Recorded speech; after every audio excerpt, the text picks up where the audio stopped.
Bismillahirrahmanirrahim. Wa ja'alhaqa wa zahaqa wa batilina wa batilaka nazahuqa wa la yatakalamuna illa man adina lahu rahman wa qala su'ala. Bismillahirrahmanirrahim. Assalamualaikum warahmatullahi wabarakatuh. Bismillah, alhamdulillah, wassalatu wassalamu ala rasulillah sayyidina wa habibina wa syafi'ina wa maulana Muhammadin sallallahu alaihi wasallam abni abdillah wa ala alihi wa sahbihi wa mawalah wa la hawla wa la quwwata illa billah, amma ba'du. Wa qala fi du'a rabbi israh li sadri wa yassir li amri wa hlul 'uqdatam min lisani yafqahu qawli. Allahumma sakhir lana lisana sidqi waj'alhu mahallal fahmi lil khitabi wa nutqa bis sawabi wal amala bis sunnati wal kitabi.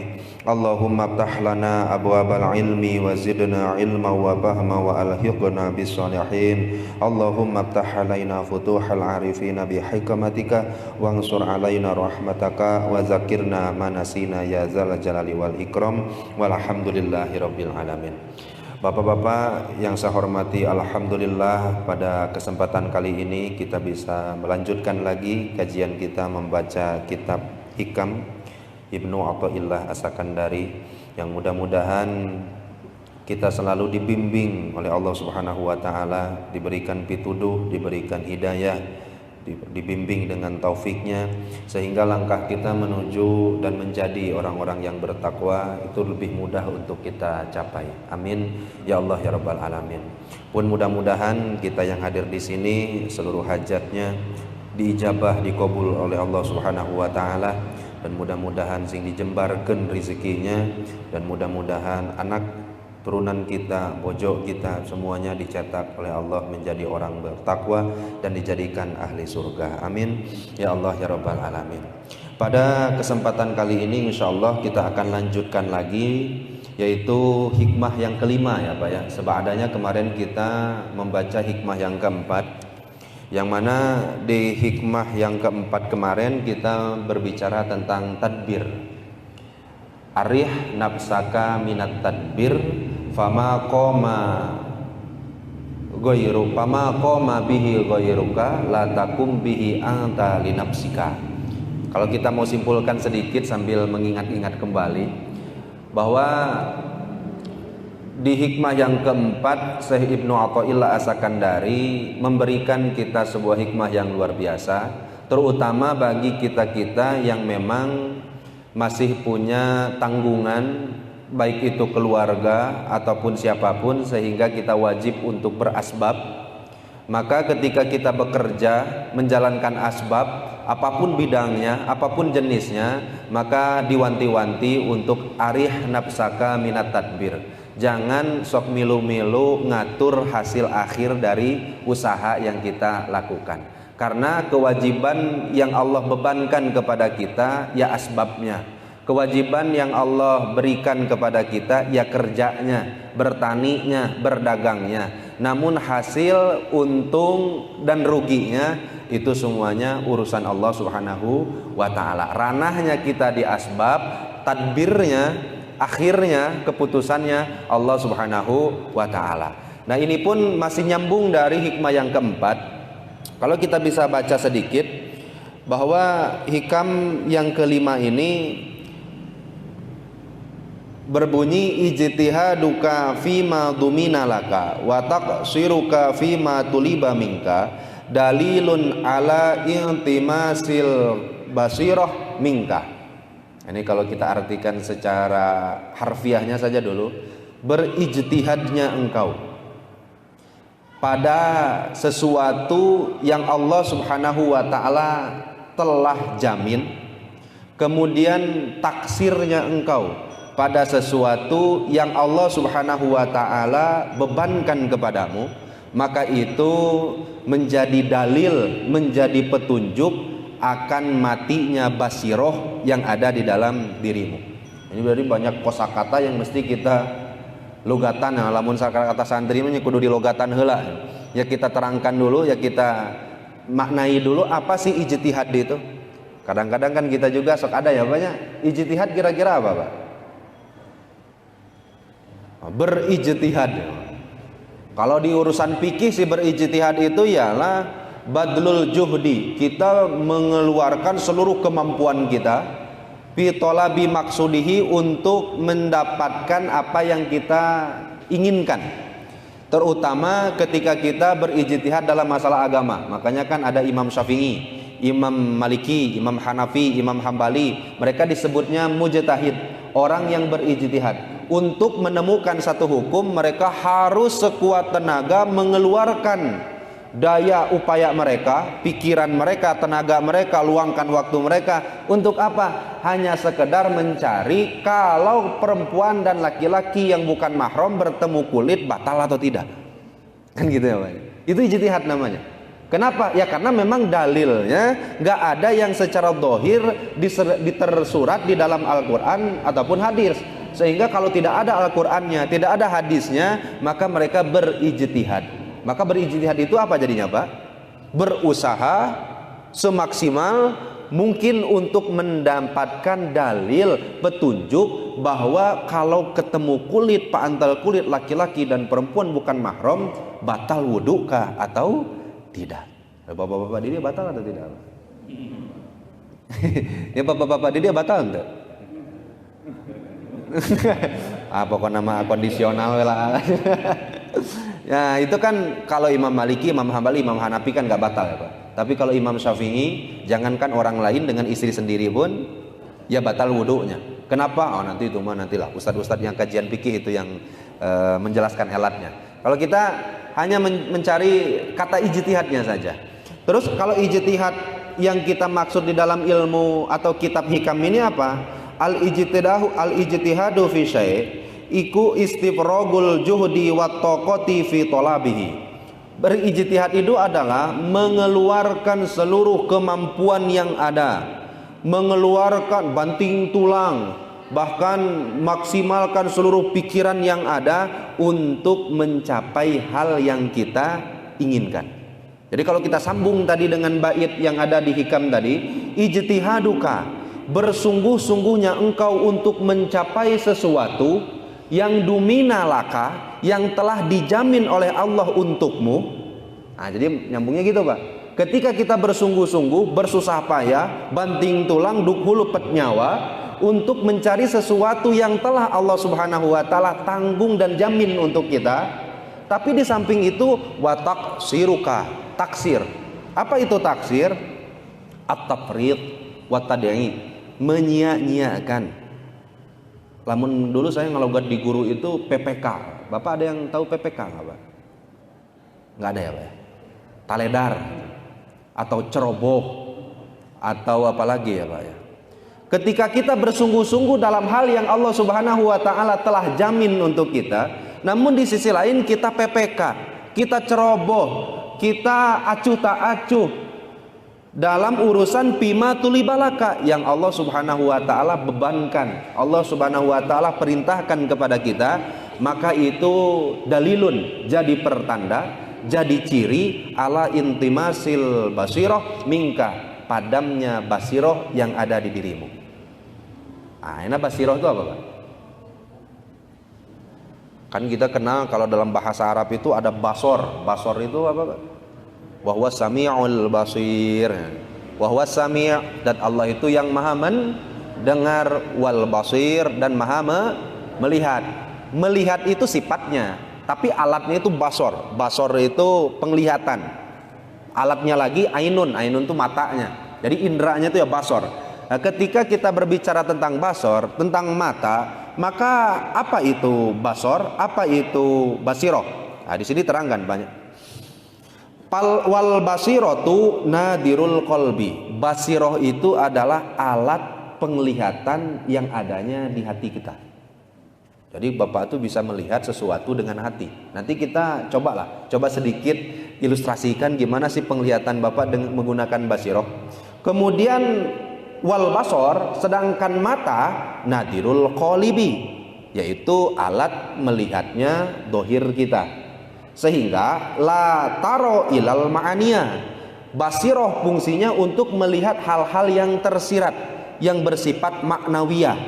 Sedangkan basor atau mata fungsinya la yaro ilal mahsusati, hanya bisa mampu melihat hal-hal yang bisa dicapai dan ditemukan oleh panca indera saja, atau bisa melihat sesuatu yang dohir saja. Oke. Allah Subhanahu wa taala dauna Al-Qur'an, "Inna fi khalqis samawati wal ardi wa ikhtilafil laili laayatil liqaumi yatafakkarun." Lagi. Inna fi khalqis samawati wal ardi wa ikhtilafil laili wan nahari wal fulkil lati tajri fil bahri bima yanfa'un nas. Punten ya lepat ayat. Inna fi khalqis samawati, penciptaan langit dan bumi. Kemudian Allah Subhanahu wa taala ciptakan lagi malam dan siang, dijadikannya bintang-bintang, dijadikannya matahari di ayat-ayat yang lain, dijadikannya gunung, dijadikannya semua yang ada di muka bumi ini, bahkan dijadikannya manusia. Itu tuh untuk apa Pak? Sebagai apa Pak? Tanda-tanda untuk siapa Pak? Orang-orang yang berpikir. Kalau Bapak lihat gunung, lihat gunungnya atau lihat kekuasaan Allah ya Pak? Ulin ke pantai, ke Pangandaran, ngabring sa-RW. Pas kelihatan di Pangandaran itu, lautan begitu lega, buihnya terlihat begitu putih dan indah, pantainya begitu mempesona. Ketika Bapak pertama kali yang dilihat, itu yang kerasa masuk dalam hati Bapak itu apa? Atau mana bule? Nah, itu kita yang apa yang terjadi ketika itu spontan yang kita rasakan. Kalau hanya melihat dohirnya, casingnya, itu tugas mata. Tapi kalau mau ngelihat makna yang tersirat dari penciptaannya, itu basiroh yang berfungsi. Sampai sini bisa dipahami Pak? Apa itu basor dan basiroh?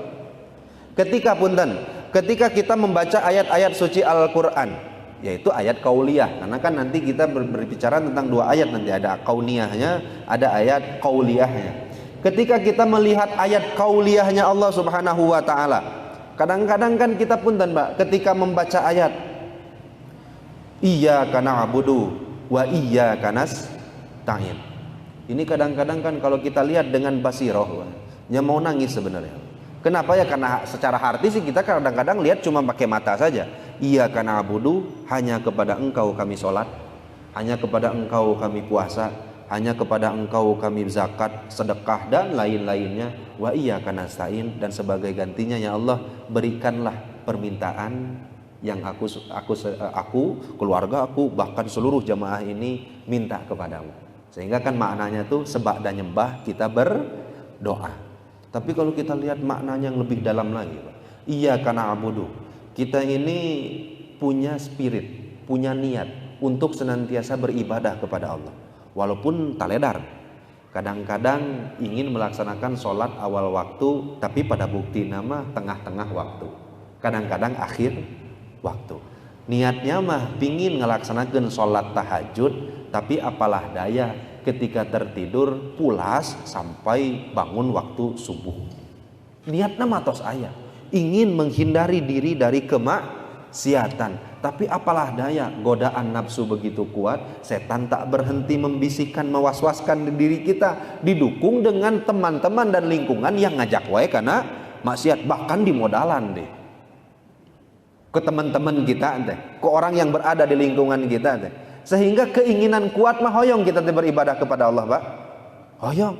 Alim semua juga pasti akan merasa resah, tidak tenang, gelisah ketika melaksanakan kemaksiatan. Benar atau tidak Pak? Tetapi kan kadang-kadang balik deui.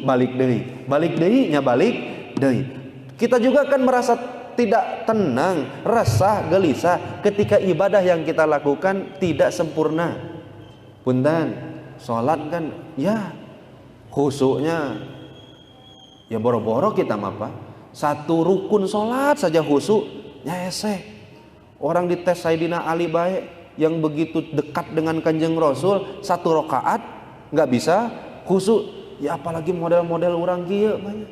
Kanjeng Sayyidina Ali itu dekat posisinya dengan Rasulullah. Suatu ketika dites, sok sholat 2 rakaat, kayak nggak sholat 2 rakaat kayak di pasian sorban, pas rek salam ingat langsung, ya Rasul sorbannya nu hijau wae. Sorbannya hijau wae ya Rasul. Hari Sayyidina Ali berarti memikirkan sorban itu memang sudah ketika dalam sholatnya. Hari kita makan pas semuanya datang Pak, dimimiti utang, token bunyi wae, Wah, punah utang, punah listrik yang lain-lain, wah semuanya datang. Nah, sehingga kalau dibanding-banding ibadah kita dengan ibadah ulama dulu, sahabat Rasul, ya jangan sama Rasul nggak usah dibandingi ya Pak ya, karena kita bukan bandingan Rasulullah. Maka kan kurang, bahkan jauh dari kata sempurna. Tetapi kan iya karena nasta'in, ya Allah, saya tidak bisa menyempurnakan ibadah, dan saya juga tidak mampu untuk menjauhkan diri saya daripada kemaksiatan. Maka dari itu nasta'in, saya minta bantuannya ya Allah. Kalaulah saya digoda oleh setan, dan saya yakin setan yang begitu hebatnya itu gak akan bisa kita kalahkan, maka siapa lagi yang bisa saya minta pertolongan kecuali kepada Engkau. Saya ini ingin melaksanakan sholat tahajud, tapi apalah daya, dah saya mah lemah.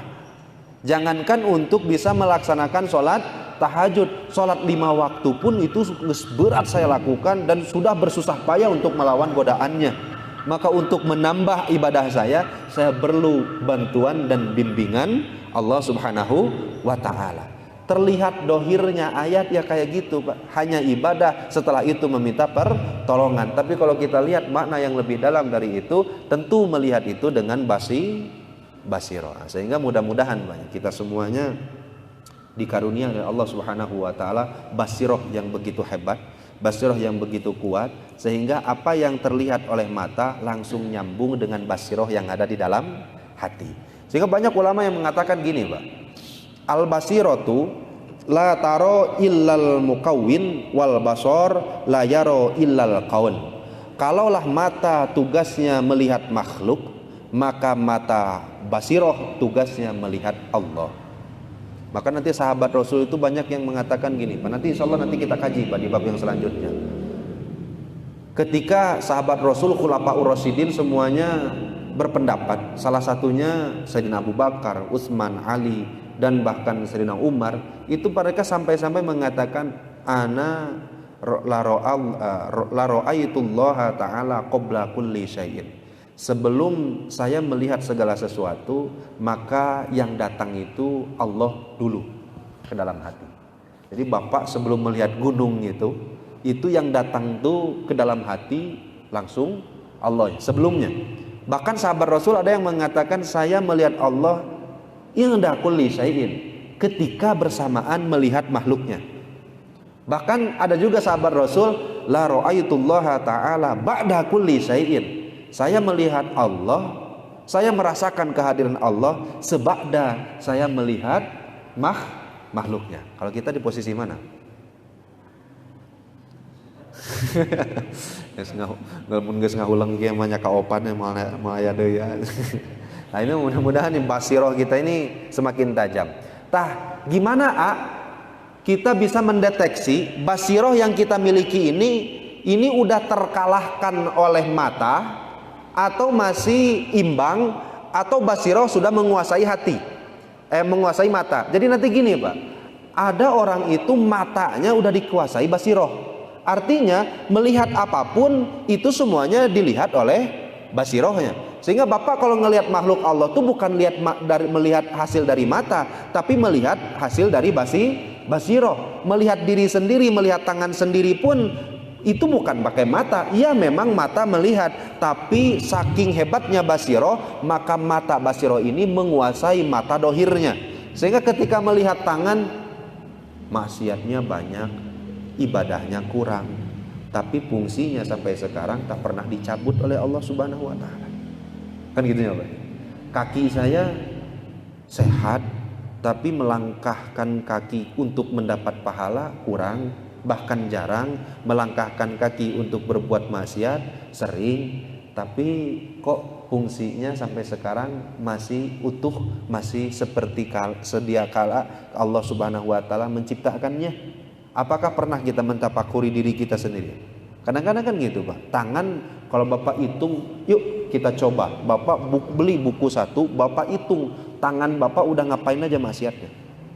Coba kali-kali ya, ngamalkan lah apa yang dikatakan oleh Sayyidina Umar, hasibu anfusakum qabla an sabu. Sebelum kamu nanti dihitung di mizan, ini seribu kamu dihitung di mizan ya ribuh banyak. Nah, sebelum itu yuk kamu hisap dulu, kamu hitung dulu, kamu koreksi dulu berapa amal-amalan yang telah keluar dari tanganmu ini. Amal maksiatnya lebih banyakkah atau amal ibadahnya yang lebih banyak? Yuk kita coba, Pak. Kita bandingkan banyak mana tangan kita melakukan amal ibadah atau amal maksiat. Nah, itu kalau bisa kita lakukan sampai seperti itu, ya insya Allah Pak, itu luar biasa sekali hebatnya orang seperti itu.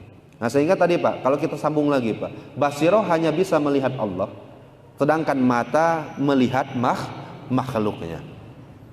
Nah, maka kita sambungkan Pak, kita sambungkan. Kalaulah ada seseorang, ciri-ciri padamnya basiroh seseorang itu gimana? Kalaulah ada seseorang berijtihad, bersungguh-sungguh, bima dumina laka, dalam masalah dan urusan yang Allah Subhanahu wa taala telah tanggung. Apa Pak yang Allah Subhanahu wa taala sudah tanggung dan jamin untuk kita itu Pak? Masalah rezeki. Tetapi kan tetap berusaha wajib. Jadi jangan sampai nanti terkecoh, berarti ya mah kudu usaha. Tadi katanya di hikmah kedua wajib asbab. Di hikmah ketiga, di hikmah keempat pun diwajibkan untuk asbab. Kok di ini jadi nggak boleh berasbab? Enggak, nanti kita sambung dulu Pak. Jadi berijtihad, bersungguh-sungguh mencari hal yang sudah Allah jamin, tapi di sisi lain kita kok hare-hare. Di sisi lain kok kita taledor, kok ceroboh menjalankan apa yang Allah Subhanahu wa taala tuntut dari kita. Maka kalau itu terjadi di dalam diri kita, itu pertanda basiroh sudah mulai padam, basiroh sudah mulai mati. Contoh realnya gimana? Ada orang dagang di pasar, keur waktu rame-rame nah, keur waktu sepi-sepi nah, ngong adan sepi, keur sepi Pak. Ke masjid atau tuluy jaga warung? Ke masjid. Ayeuna waktu keur rame-rame nah, kerame-rame na nu rek meuli, oh hari Minggu lah umpamana teh, oh rame-rame na pisan ya meuli. Ini waktu adzan duhur ke masjid atau jaga warung? Saya mah rek salat di warung ya sekalian. Nah ini kan Pak, kalaulah kita masih bisa, kan kita udah dicontohkan kemarin Pak, Sayyidina Ali kan punya toko, sama kok Pak. Sayyidina Ali itu juga pedagang. Wa kana lahu matjarun, wa kana lahu matjarun pisuk. Sayyidina Ali itu punya toko dagang luas lagi tokonya. Di mana? Di pasar. Tapi mah rek rame, rek sepi, datang waktu adzan, dan yang diperintahkan oleh Allah itu ya asbabnya, hasilnya nanti kumaha Allah. Dan ini mah jangan terlalu bersusah payah, jangan banting tulang terus, jangan nanti semangatnya pol-polan sehingga melupakan kewajiban yang semestinya Allah Subhanahu wa taala tuntut dari kita, yaitu melaksanakan ibadah. Apalagi kalau nanti alasannya kenapa kamu nggak ngawuruk anak-anak, padahal kan kata Kanjeng Rasul adibu auladakum hubban nabiyikum wa hubbal Quran, didik anak-anak atuh. Didik kumaha? Kata Rasul, didik anak-anakmu cinta Allah, cinta Rasul, cinta Quran. Tapi kok kamu nggak didik anakmu? Ih, kapan saya sibuk gawe. Mana yang sebenarnya jadi prioritas kita itu Pak? Apakah perintah Allah atau jaminan Allah yang kita prioritaskan? Kita tuh udah dijamin masalah rezeki, tapi di sisi lain kita dituntut untuk melaksanakan ibadah. Kok pol-polannya di masalah yang sudah dijamin? Harusnya yang pol-polan itu di masalah yang belum dijamin dan dituntut oleh Allah. Kalau yang sudah masalah yang sudah dijamin, ya tentu hanya sekadar menggugurkan kewajiban saja. Sampai sini bisa dipahami Pak? Jadi ini bukan melarang Bapak bekerja, enggak, bekerja tentu hukumnya wajib. Tapi Ibnu Athaillah As-Sakandari sudah sedari awal menyadarkan kita bahwa kalau kita mau suluk, mau ketemu dengan Allah, mau makrifat kepada Allah, yuk jangan sampai pekerjaan atau asbab kita menghalangi kita dari menunaikan kewajiban-kewajiban yang Allah Subhanahu wa taala perintahkan kepada kita. Sampai sini bisa dipahami.